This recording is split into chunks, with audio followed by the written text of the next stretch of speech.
tardes a todos, buenas tardes a todas, bienvenidos a la segunda semana de lecturas de Adviento en Amor Original. Algo como para resumir un poco la semana pasada, bueno, no resumir, simplemente hablarles de que la semana pasada las reflexiones giraron básicamente en torno al Cristo cósmico y su proyecto de salvación del universo. Cada una de las lecturas estuvo vinculada hacia cómo es que el plan de Dios de poder abrazarlos a todos siempre estuvo ahí. Lo que pasa es que no siempre nos hemos dado cuenta de eso. Esta segunda semana las lecturas van a estar enfocadas haciendo lo que pudiéramos decir como un eco a los profetas. Un eco de los profetas, y una cosa por el estilo. Así que vamos directamente a la lectura que tenemos para el día de hoy, que está en Lucas capítulo 3, versos del 3 al 6. Es una lectura bastante más breve que las anteriores. Espero que este video sea más breve que los anteriores en realidad. Lucas 3, verso 3 dice: Juan recorría toda la región del Jordán, predicando el bautismo de arrepentimiento para el perdón de pecados. Así está escrito en el libro del profeta Isaías. Voz de uno que grita en el desierto: preparen el camino del Señor, háganle sendas derechas. Todo valle será rellenado, toda montaña y colina será allanada, los caminos torcidos se enderezarán, las sendas escabrosas quedarán llanas y todo mortal verá la salvación de Dios. El pasaje que está en Lucas es súper interesante, es muy interesante.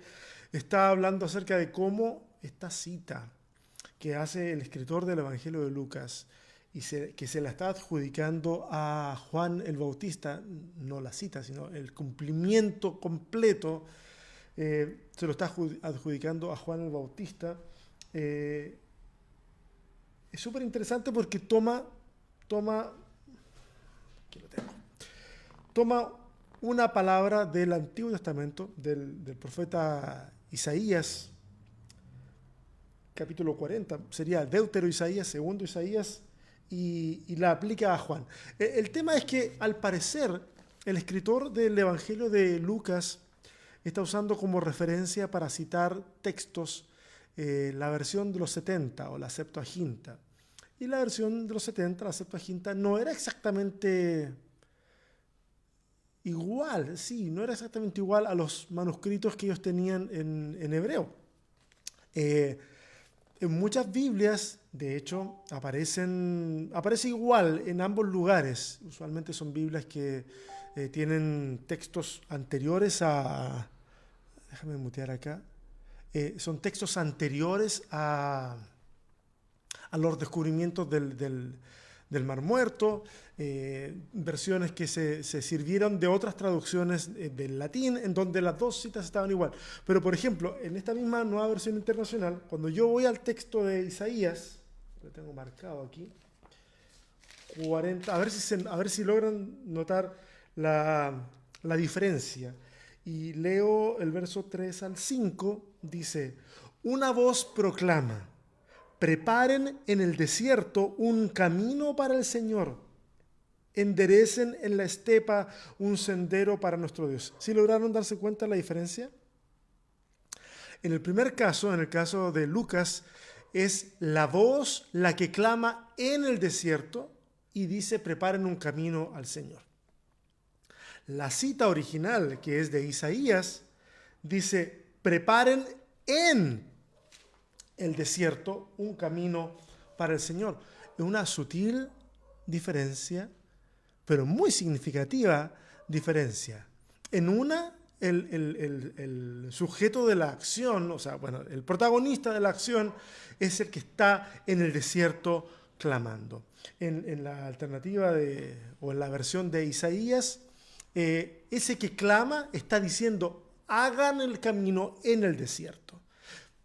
Es muy conocida la tradición de que frente al advenimiento de un rey, los caminos tenían que ser acomodados, allanados, preparados para que el rey entrara a la ciudad. Algunos piensan de que lo que citaba originalmente Isaías está influenciado por una calle de procesión que existía para Marduk en Babilonia, un camino de procesión para encontrarse con el dios Marduk en uno de los templos. Es muy posible que una imagen así esté usándose como espejo, o esto como espejo de esa otra manifestación. No tiene gran relevancia teológica. El tema es que el desierto sí tiene una relevancia teológica súper interesante en el texto bíblico. Porque cuando vas al Antiguo Testamento, sobre todo al Antiguo Testamento, nos vamos dando cuenta que el desierto, como espacio geográfico, se había posicionado como el lugar del encuentro con Dios. Era el lugar del encuentro con Dios. Un Dios que es peregrino, el Dios de los beduinos, de los que transitan, de los nómades. Ese es el Dios, básicamente el Dios de la Biblia. Y es por eso que constantemente hay llamados al arrepentimiento a ciudades. Se les nombra como ciudades completas. ¿Por qué? Porque hay un contraste entre la ciudad y el desierto, entre un sistema sedentario y un sistema nómade. De hecho, el Dios de Israel es un Dios que nunca pidió un templo, jamás pidió un templo. Eso fue una idea de David, al menos en el texto figura que es una idea de David. Este Dios nunca pide un templo, tal vez porque en la antigüedad los templos tendían a concentrar el poder, tendían a hacer que la gente entonces viniera a esos lugares y entonces se formara todo un sistema que con el paso de los tiempos se anquilosaba, se petrificaba, de tal manera que lo que en algún momento podría haber sido un ritual vivo, efectivo, uno conectado con el pueblo, luego se llenaba de un montón de burocracia, por así decirlo, y estorbaba entonces al encuentro con Dios. Y por esa razón también es que en la Biblia vemos de que los profetas con bastante frecuencia van a hablar no muy bien acerca del templo. Jesús sigue la misma tradición y en el Nuevo Testamento va a decir que ese es el lugar donde se esconden los ladrones del pueblo del Señor. Es la cueva de ladrones. Súper interesante. Este Dios del desierto se le revela, aquí tengo algunos ejemplos, se le revela, por ejemplo, a los patriarcas. ¿Dónde? En el desierto. Se le revela a Moisés en una zarza ardiendo. ¿Dónde? En el desierto. En el Sinaí, en la entrega de las tablas de la ley, todo el proceso del éxodo. El desierto. El desierto se transforma entonces en el lugar, en el espacio geográfico para encontrarse con Dios.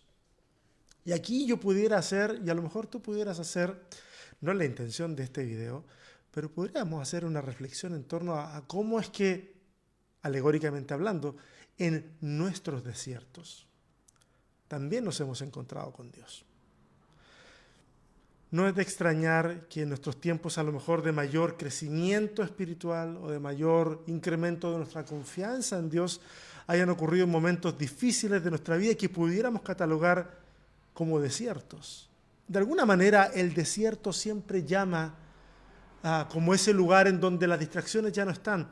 Tal vez por eso los esenios deciden formar comunidades en el desierto, tal vez por eso es que los movimientos monásticos también van a lugares desérticos en donde podían encontrarse con Dios. El tema es el siguiente. A veces vamos al desierto con la intención de encontrarnos con Dios. Pero ¿qué pasa si en esa intención de encontrarnos con Dios en el desierto terminamos encontrándonos con el diablo? A lo mejor a alguien le puede llamar la atención esto. No lo estoy diciendo como una forma creativa de decir algo extraño. No es para nada extraño. Vamos al texto.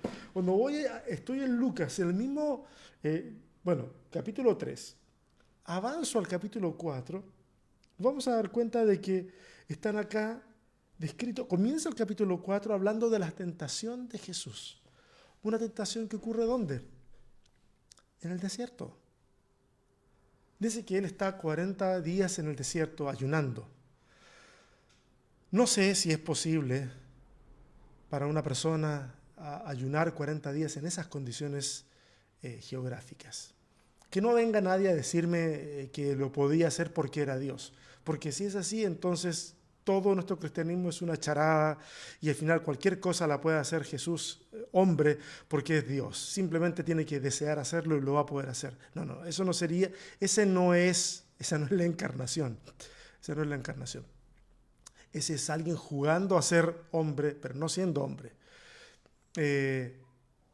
40 días en el desierto. 40 es un número simbólico. Usualmente representa, en este caso, 40, tal vez los 40 años de Israel en el desierto, posiblemente. Pero 40 es un número que usualmente significa términos de ciclo, tiempo necesario. Por ejemplo, en el caso de Moisés, 40 años en Egipto, luego 40 años en el desierto, luego 40 años en el Éxodo. Etapas de la vida que se van llenando, que se van cumpliendo. Jesús estuvo el tiempo que necesitó estar en el desierto. ¿Tiempo suficiente para qué? Para ser tentado por el diablo. Así dice el texto, tentado por el diablo. Y eso me llama mucho la atención. Porque cuando nosotros queremos buscar a Dios, ¿estamos dispuestos a encontrarnos con esa parte más oscura de nosotros mismos y enfrentarla? Escribí una pequeñita reflexión, no es una reflexión, puse en orden algunas ideas para que no se me escaparan y se las voy a leer porque lo tengo aquí en el computador. Dice, nos acercamos a Dios no para estacionarnos en su presencia. Nos acercamos a Dios sabiendo que necesitamos de su ayuda y dirección rumbo al encuentro con nuestro prójimo. En ese camino a encontrarnos con Dios, seremos confrontadas con nuestros egoísmos, con lo que se interpone entre nosotros y la misión final. Nos encontraremos con nuestro Satán, con lo que se interpone, que entre comillas, o sea, entre paréntesis, ese es el significado en hebreo. Si bien el texto habla de diabolos, en griego, en hebreo la imagen del Satán es de uno que se interpone frente al otro. Y es por eso que vemos de que nuestro egoísmo se nos transforma en un Satán para nosotros, al interponerse entre nosotros y la voluntad de Dios. Eso fue al margen. Sigo leyendo. Dice, buscar a Dios será siempre una oportunidad para que nuestro lado oscuro sea revelado y nos expongamos a las tentaciones más grandes que podamos haber enfrentado. ¿Cuáles son estas? Que en nombre de Dios nos satisfagamos a nosotros mismos, que abracemos el poder, que atraigamos la atención a nosotros mismos. Y esas son tentaciones que Jesús va a tener que enfrentar, no solo en el desierto, sino a lo largo de toda la trayectoria de su ministerio. Confrontado a ver cómo es que quiere llevar el proyecto del reino de Dios, satisfaciendo su ego o sirviendo a los demás. Y ese es el llamado que Dios nos hace hoy. A que vayamos al desierto, busquemos a Dios, pero ojo, no solamente nos encontraremos con Dios, nos encontraremos con nuestros más profundos temores, nos encontraremos con nuestros demonios, nos encontraremos con el diablo que nos va a confrontar en nuestras motivaciones para saber si lo que queremos hacer es simplemente satisfacer nuestro ego o hacer la voluntad de Dios. Una voluntad que siempre estará indisolublemente vinculada a nuestro prójimo. Mi nombre es César Soto. Esta fue la primera lectura de la segunda semana de lecturas de Adviento acá en Amor Original. Si esta lectura te ha resultado de bendición, entonces te invitamos a poder compartirla también en tus redes sociales. Nos estamos viendo mañana. Bendiciones.